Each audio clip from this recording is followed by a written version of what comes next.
So, what's up mga kas? Nandito naman ako sa panibang vlog, panibang araw mga kas.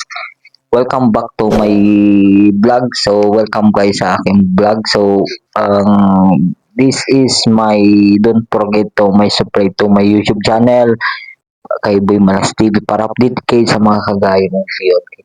So, para update kayo sa mga notification bell sa mga video kong ina-upload, and don't forget to my follow to my Facebook page and my TikTok account, ang Angelo TikToker Play. Hindi na ako mag-upload doon ng mga video ko, TikTok na lang. So, dito ako magpupo ko sa Facebook, tapos sa YouTube. Ay, I mean makala. So, ayan sa mga ikukunting ko ngayon. Ang si Diskarte or Diploma by Kuya Renan. So, ayan. So, ang i-reactan ko siya, ipapakita ko yung video ba, yung diskarte or diploma. And sa mga gustong mag-ano, ma ang puntahan nyo lang yung visit nyo lang yung 168 Pulang Jalbay. Sobrang quality, hindi kayo magsisigma. So, magaganda yung item nila. May ano kami, may ano dun, ang sa 168 ay eyewear, tapos tapos ang plasticware, ang menwear, tapos glassware, tapos toys sa mga pangbata. So legit, punta nyo naman. So maraming sorry mara sa inubo ako, and maraming salamat pala kay Renz, Kyle Daco, and kay Ate Joby. Shoutout, napakabait. I-follow nyo Joby, i-ano ko na lang yung sa baba. So ayan, ang shoutout nga pala ako kay Ate Joby, napakabait, at kay Ate Jodian, and kay Ate Cecil, Ate Desa, kay Ate Monica, and kay Rochelle, kay Ate Alma, tapos kay Ate Jorisa, at marami pang iba. So di ko pa maano yung mga pangalan. So shoutout nga pala ako sa boys, kay Stockman, si Jeremy, tapos si James, si Joka, tapos si Gerald, tapos si JJ, tapos si Minard. Ayan, so sinalot ko na, ayan si JJ, tapos si si James. So sinatot ko na, ayan sa mga so marami. So panoorin na natin mga. So ito na, panoorin nyo, re-reaction ko siya. Diskarte or diskarte. Putang tunog ng usapan, diploma daw diskarte. Ayan mga. So ito na, panoorin nyo. Panoorin nyo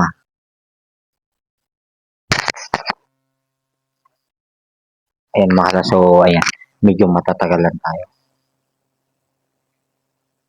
Putang tunog ng usapan na to. Tinatanong pa ba yan? Ito ang point of view ng isang hindi rin nakapagtapos. Wala rin akong diploma, guys. Lahat ng supporter ko, lahat na nakikinig sa akin, lahat na nanonood ng videos ko, lahat ng nanonood ng live ko, lagi ko sinasabi sa mga bata, mag-aral kayo, tapos yung pag-aaral na kumuha kayo ng diploma. Bakit? Ang pinakauna kong rason, nasa Pilipinas ka. Pilipino ka. Pilipinas, sobrang taas ng standards, mababa sahod. Mag-apply ka ng kaya sa mall, dapat college. Oh, grabe yun mga. So, grabe si Kuya Renan. So, pag maano yung standard mo talaga. Hindi naman porket. So, kahit graduate, makaka-apply ka din. Depende yan sa diskarte mo talaga. So, kung kasi walang mahirap kapag inaluan mo ng tiyaga. So, patuloy natin. So, bye, Kuya Renan. Grabe. Na-imagine nyo kung gaano kahirap ang buhay nung walang tinapos sa Pilipinas. Malawa, madalas respeto sa'yo ng tao na kadepende kung ano tinapos mo. Wala kang tinapos, wala silang respeto sa'yo. Kayo kung gusto nyo maranasan yan. Pangatlo, di ko maintindihan itong mga motivational speaker na ito na nagsasabi, huwag na kayo mag-aral, dumiskarte na lang kayo. Mas importante yung diskarte kaysa diploma. Tapos wala silang diploma. So saan sila kumukuha ng comparison? Paano nila nasasabi na mas okay yung diskarte sa diploma kung hindi nga nila naranasan na magka-diploma? Paano mo magkukumpara yung isang bagay na hindi mo nakuha? Diba? Ano yun? Ano yun? Hula-hulaan lang, ganon. Trip. Patlo, sige, sabihin na natin. Nakinig ka nun sa mga motivational speaker na diskarte na lang, huwag na kayong mag-aaral. Ano ba makukuha mo pag nakinig kayo sa kanila? Wala. motivation lang na wag na kayo mag-aral. Yun lang naman ibibigay nila sa inyo. Tapos gagawin lang nilang sample yung mga buhay nila na ako nga ganito, ako nga ganyan. So, ngayon so, tama naman si Kuya Renan. Kasi, marami kasing mga na mayabang magsalita. So, wag na kayong mag-aral. So, para sa akin, makalakas. So, aluin nyo ng diskarte at diploma kasi hindi yun makukuha yung diploma kung walang diskarte. Ganyan talaga. So, kailangan mo pagpagura ng isang bagay. So, para sa akin, diskarte, tapos diploma. Kasi, ganyan talaga ang buhay. Kasi, ayan, patuloy natin. Tama talaga. Nakapupoint ko. Ako nga ganito, ako nga ganyan. Ikaw naman, tanga ka, nakalimutan mo na magkaiba kayo ng buhay. Nakalimutan mo na magkaiba kayo ng utak. Nakalimutan mo na magkaiba ng takbo yung buhay niya. Nakalimutan mo yung mabait na Tama naman siya, mahal. So, magkaiba-iba tayo ng kanya-kanyang buhay kasi, yan talaga. Kasi, kasi may, ganyan talaga, may kanya-kanya tayong buhay kasi, mas para sa akin, diskarte. Tapos, diploma. kaya ng iba, kaya mo rin. Hindi magkakaiba tayo ng pagkatao. Di ba? Hindi, seminar ka ba nila kung paano nila diniskartehan yung buhay nila? Hindi.